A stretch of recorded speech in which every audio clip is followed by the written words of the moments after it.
おはようございます。よろしくお願いします。で、この全部温度管理をして、何度の温度で一番昆布の旨味が出るかということで、それからの工程でここに出し合わせて、で、冷ます。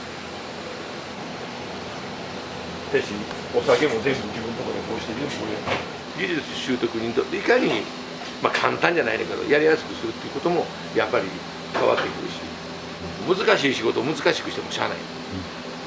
仕事は難しいもんねんから、それをいかに習得しやすくしてよりよくできるか。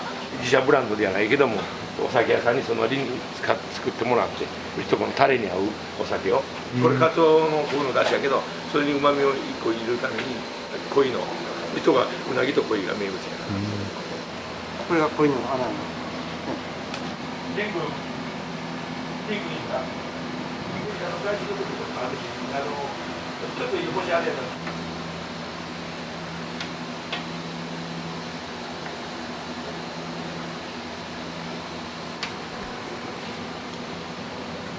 昔ながらの乾布性がある。で、朝にそれをカタカタカタカタ引いてもらって、これも昆布とカツオだけやから、だから素朴やからこそそこに引いたてのカツオとかその素材にある程度こだわってやっておかんと、やっぱりそこで違いっていう。で赤のものがそこも浸透させて、その季節によって時間は変わります。で、こういうアクを取って。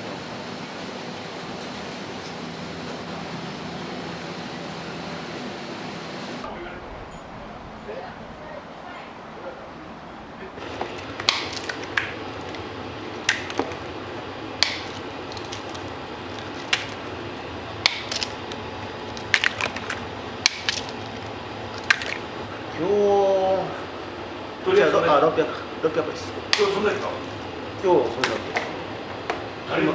今のところはなんとか多分足らないとは思うんですけど、午前中午前中の午前中ほんま夏の時やったら1600とかそれぐらいの量はいきますから。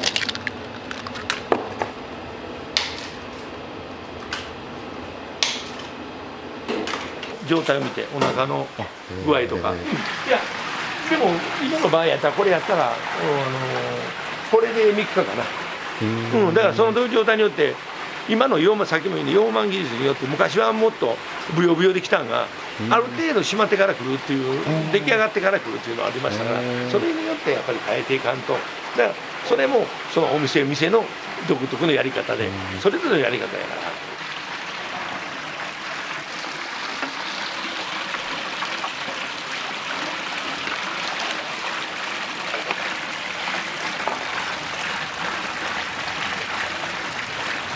僕とこは全国ですよ。昔は浜名湖のとこの溶満はここが始まりやからね、そういうことなんですけど、やっぱりもう昔に2013年にうなぎがものすごく枯渇した時があって、何が困ったか言うたらいいものが入ってこない。その当時はどこでもそうやったんですけど、それからいろんなルートを作って、そういう時にいろんなところのやつのいいやつだけを寄るっていうことを、それも戦いで。やっぱりいいもんをお客さんに出したいと言ったら、やっぱりそこでいかにどんだけのことをする。大体70匹ぐらい。70匹ぐらい。足りなくなったらまたさばくんで。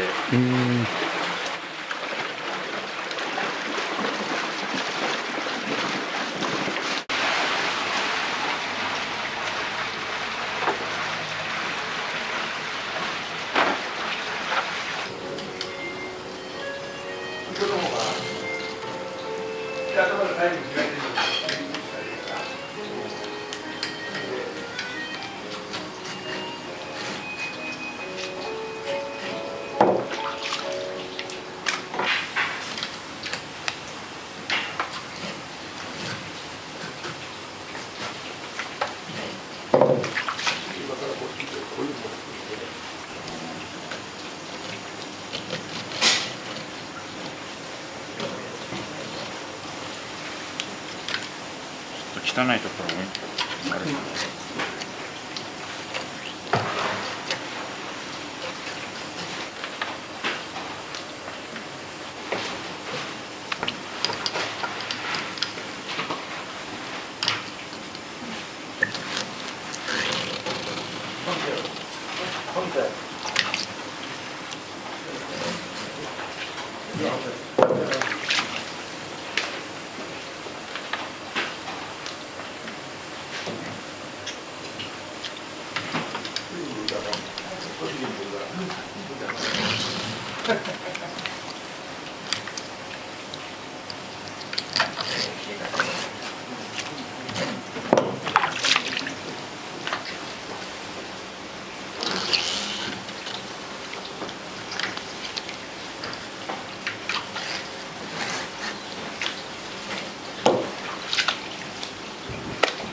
朝はだいたいまあ7、8、まあその1本20キロさばいて、足りなくなったらまた昼から20キロ、40キロ追う時もあるし。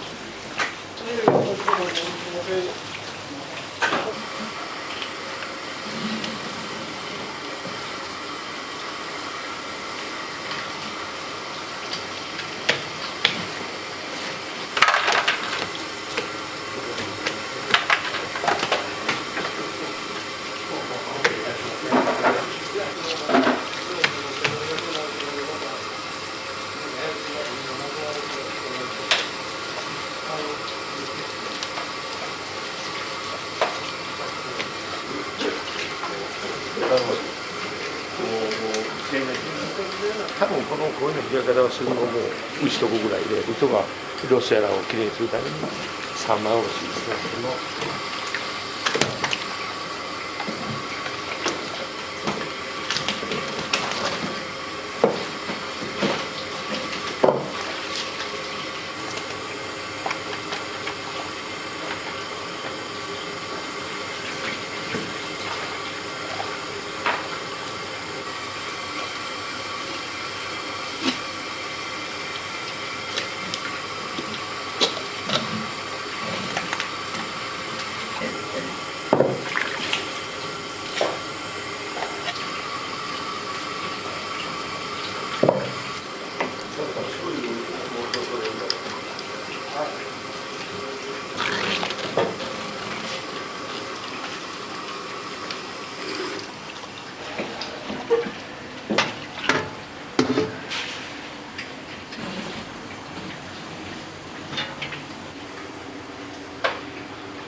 僕らがこう当たるようなこうした時に喉に刺さるようなマイルドなことしたいから、そういうことでやっていくっていう。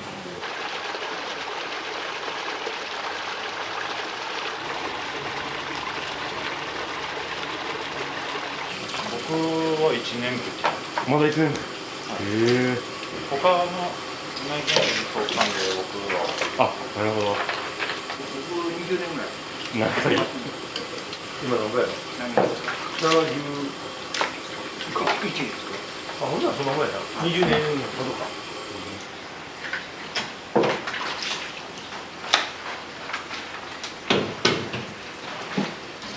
じゃあ、違うんですよ。ここでこうしてね。やって水分。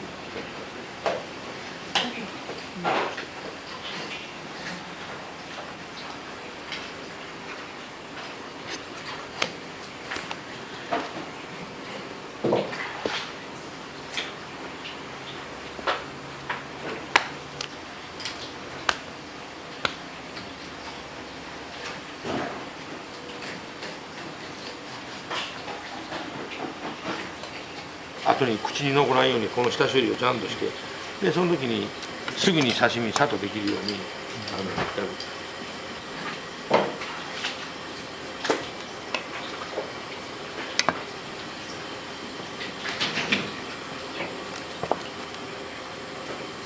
レストランで使うやつもこっちでなし、向こうは卵でこうして炭素化じゃない労力の軽減、まあ、そういうことしながらでこうやって技術の継承、そういうことをしていくといいかな。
僕で6代目なんです。創業はうなぎ屋に変わったのが明治5年で、この池があるでしょ。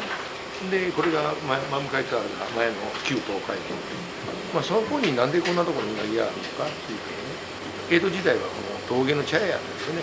旅人が休憩していくそういう場所です。でその道中の中にうなぎを運ぶ行商人がいて、でそれを京にうなぎを運んで、で休んで行って帰って休んでの道中を繰り返し、その中でその峠の茶屋の看板娘とそのうなぎの行商人が恋仲になって、いわゆる大阪山ラブストーリーということがいけるわけです。そしてこの山の谷水でうなぎを締めたらおいしいんと違うかということで夫婦になってうなぎ屋に変わったのが明治5年と。僕らはもう何百人という人を相手しますよね。どうもでも一つが100、1000になっていくという考え方をせんと、人間って100% ちゃうから100の中に少々悪いも時も当たり前いう考えてしまうとクオリティが下がると思うんですよ。だから僕はみんなに100を目指そうということで言うんですよ。でうちとこはいろいろこういう僕でも地方によって味噌が変わるんですよ。あっちの名古屋のあっちの置いた赤味噌になるし、うちはこれ京都に違いのけどこの白味噌でベースでと。このお味噌も大津のお店さんに特別に売ってもらうわけです。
はい。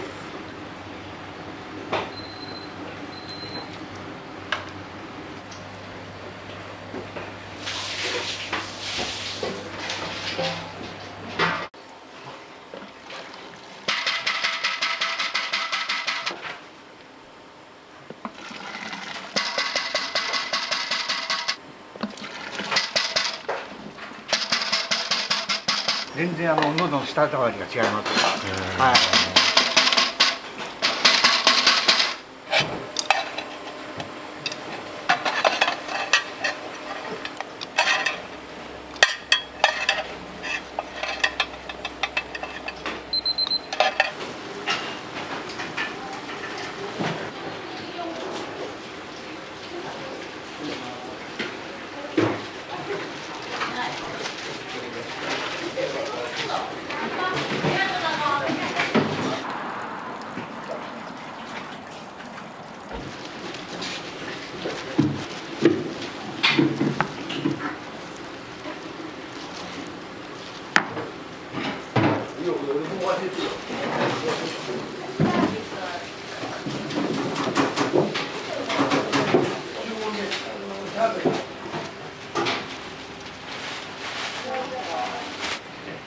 いつも言うように丁寧な仕事と欲しいもの、いい接客、それを心からのよろしく、一日よろしくお願いします。お願いします。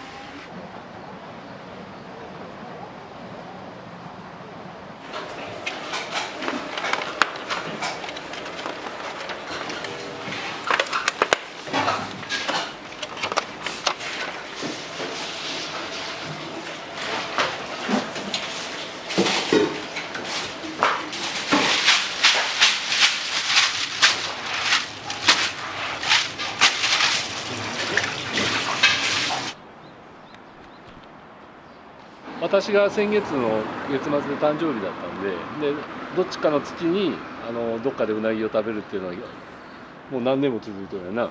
で今日はここは最大での目的です。はい。今日は岐阜市内ですね。はい。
色のつけるあれが1回2回では色がつかないんですが、片割れがやっても上手に焼けないんです。何回も返します。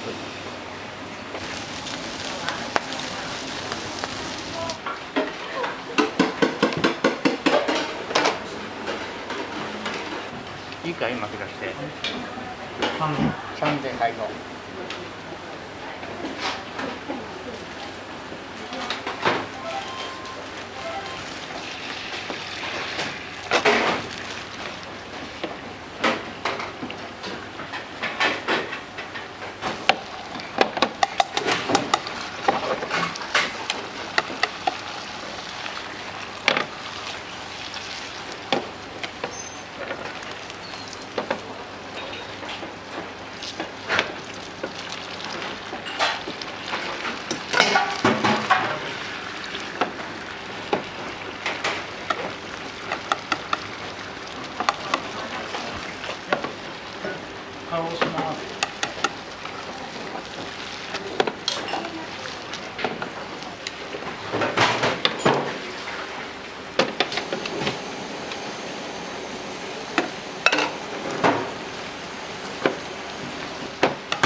巻きすになってでここに滑らせます。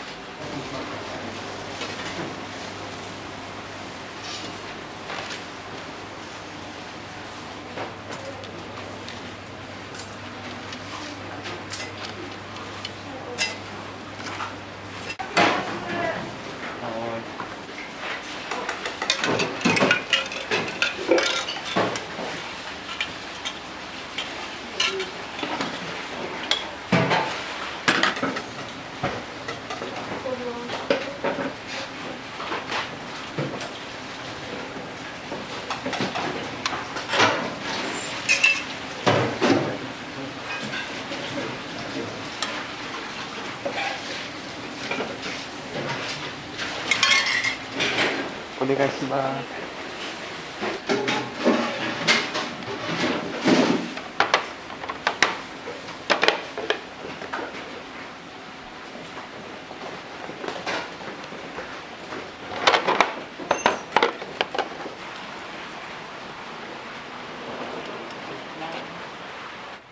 特訓指示でございます。こちらうなぎのタレでございます。はい。すでにかかっているんですけれども、もしよろしければお使いください。はい。はい。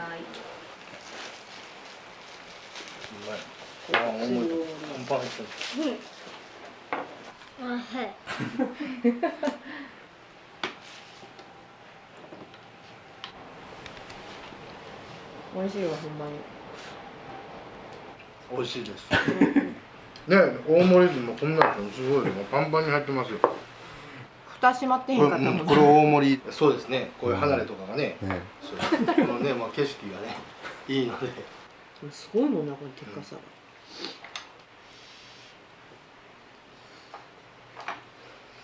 ふわふわで美味しい。今日はジョーの金糸重ですね。はい。目的達成ですね。インパクト映えてますよね。焼きたてなんで熱いですよね。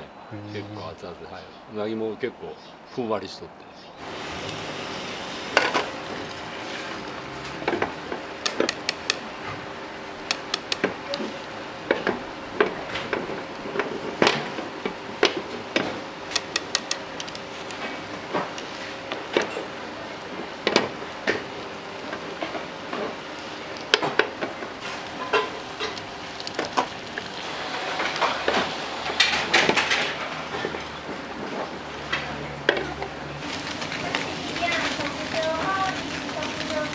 串の角度が全然ちゃうんです。あれ売ってるのは三本串って言って、ただ白焼きの状態を焼くためのものだけなんです。でこれから全部売って斜めに打って扇形に打って、あれで持って焼くあれなんです。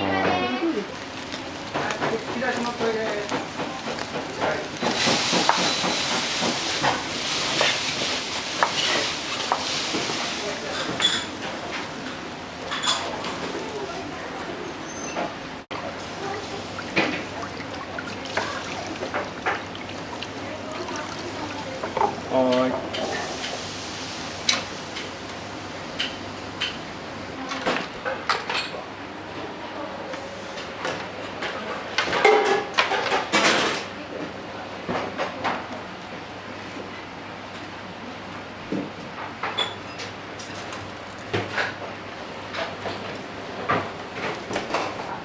ありがとうございます。あと特巻切るだけなんで。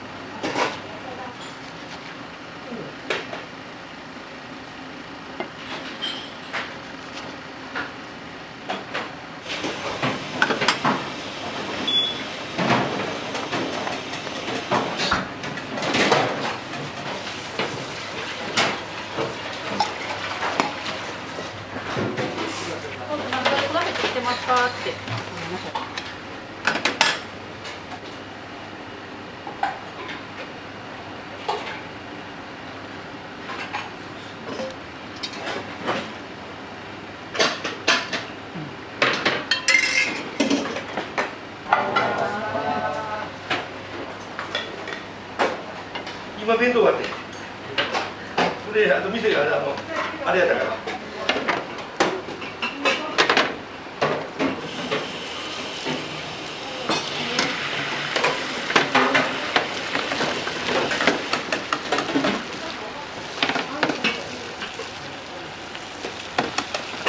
ご法事みたいやったな。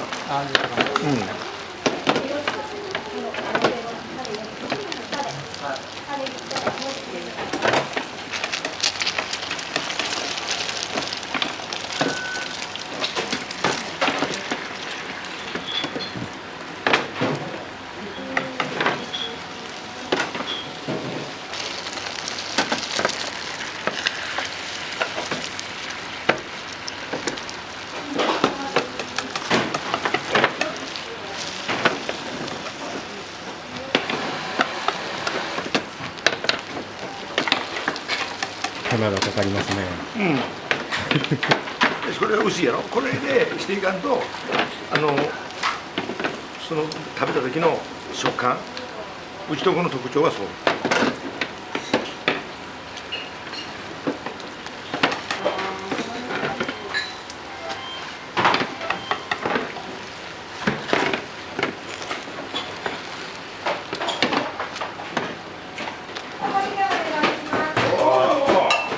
先にタレ瓶ちょうだい、ちょっと。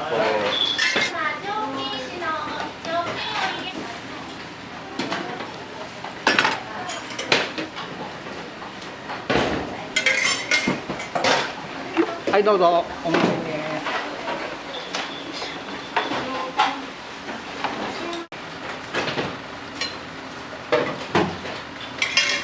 薄くあれした細かく刻んでやってる。これも言い伝えないけどね。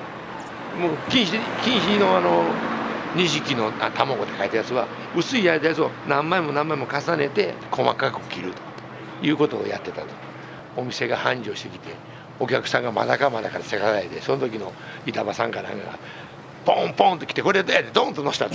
そしたらそれが逆に言うたら好評になって、ほんで今それがだんだんほんで大きくなっていたと。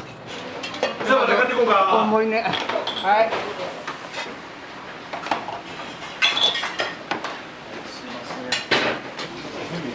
はい、ありがとう。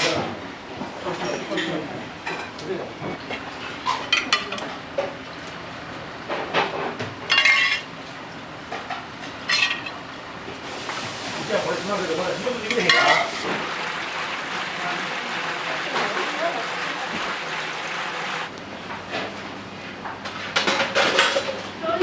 はい。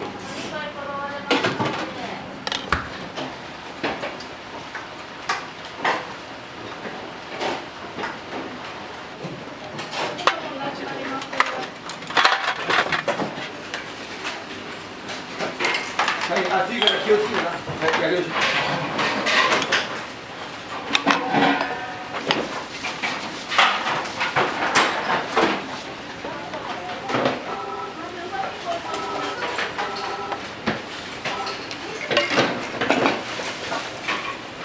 はいよ、どうぞ。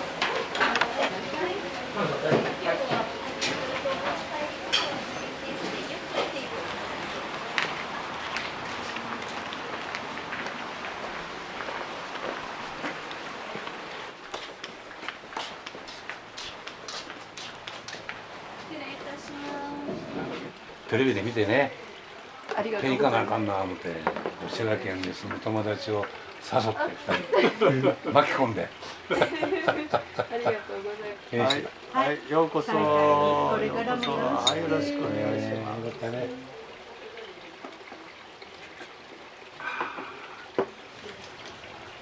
うわうわねえ。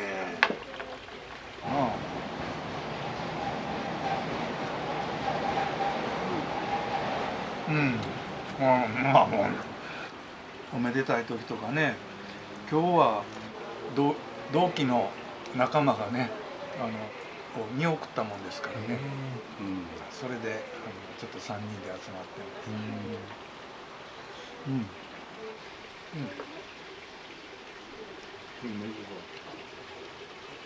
す。これ美味しい、美味しい。あ、もうこんな肉厚のうなぎってすごいね。うわ、美味しいわ。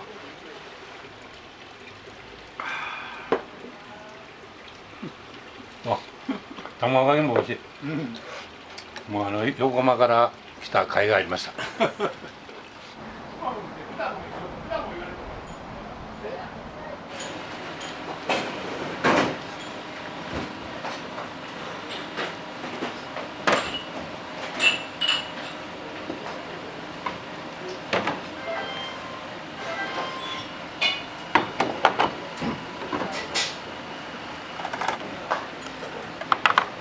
いいよ。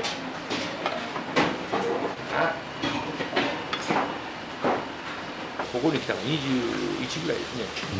僕は63になりますね。そうですね、40年ちょっとですかね。だからその時はほんまに修行や言うて、ほんまにもう泣きながら仕事しましたもん。先代の努力もありますし、そして時代の、ね、バブル崩壊、リーマンショック、ね、この前コロナ、僕はコロナの年に社長に就任してますけど、なんとか乗り切って、今もなかなか苦しいですけど。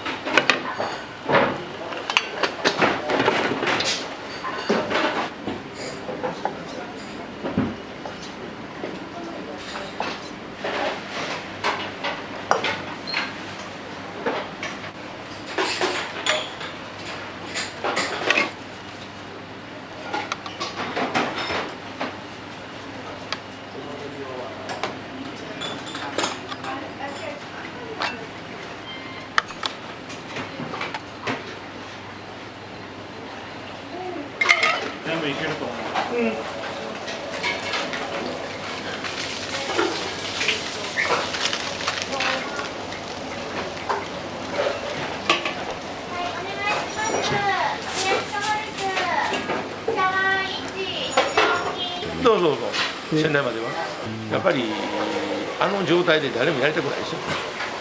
昭和59年に米地で入社して、で僕もどっか自分でやるということも考えたんですけどね。で会社の情勢が良くない時ですよ。いや僕らもやっぱりここでお世話になって以上やっぱりここに恩返しもありますし、それまでに、経営者の方もそうですけども、代々の職人さんやら従業員の方が苦労して働いた人の努力を無駄にしたくないという思いがあったんですよね。やっぱり名前が消えてしまうかどうするかというときに、やっぱりこの名前を歴史伝統を守っていく、ほんまに恩返しになるもんですよね。やっぱりここで、言うたら育ったみたいなもんですからね。2階の持ち帰りのロンなんですが、上匂いが上回りに変更でお願いします。はい。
そうだ、飯追いつくんやな、大丈夫やな。大丈夫、みんな炊いてます。それだけなって。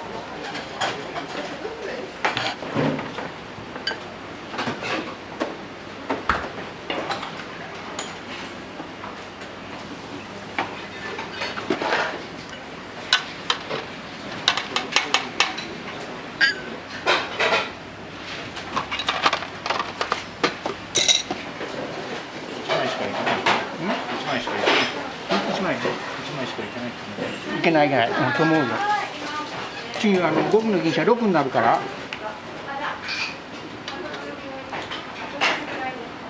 すいません、21番、木と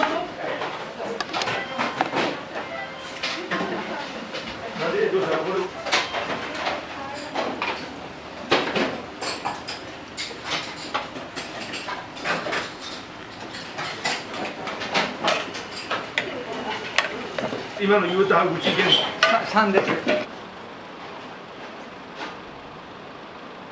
僕らも一生懸命それを伝統を守って作るのは、僕らが自信あるものを作って、ここはこの味ですよっていうことを守り継いでいくと、そういうことをやっていかんとね。であとは僕らが選ばれる側やから、お客さんに選んでもらおうと。で来てはった時に味が変わらんと美味しいねっていう、うちの味やねって言うてもらえるように、それに若い子らにどんどん仕事をさせて、で受け継いでもらおうと。